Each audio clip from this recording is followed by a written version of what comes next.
বড়, তোর সাথে মিশতে মিশতে আমিও সিগারেট খাওয়া শিখে গেছি। পয়সা কোথায় পাস? বাবার বালিশের তল থেকে 20 টাকায় নিয়ে এসেছি। বাড়ি গেলে খবর আছে আজকে তোর।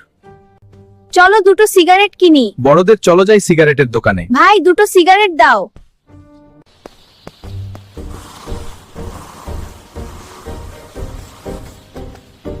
বড়, এবার বাড়ি চল, দেখি বাড়ির কি অবস্থা। যাও, বাড়ি কিভাবে কেলানি দিয়ে তোমার বাবা? আরে ভুলে গিয়েছি, সেদিন বাড়িতে গেলে কি হল আর বললি না তো। আর বলিস না। বাবা মেরে পাছা লাল করে দিয়েছে, দেখি। আর কি বলেছে? সিগারেট খাওয়া ভালো না, বিভিন্ন রোগ শোক হয়, এমনকি মৃত্যু হয়। কি বলিস, আগে তো জানা ছিল না। আজ থেকে আর সিগারেট খাওয়া বন্ধ, আর খাব না, ঠিক আছে? প্রিয় ফেসবুকের বন্ধুরা, আপনারাও সিগারেট খাবেন না। ভালো লাগলে লাইক কমেন্ট করবেন। আসুন নিজেরা সুস্থ থাকি, মাদকমুক্ত সমাজ গড়ি, সবাইকে ভালো রাখি, নিজেও ভালো থাকি।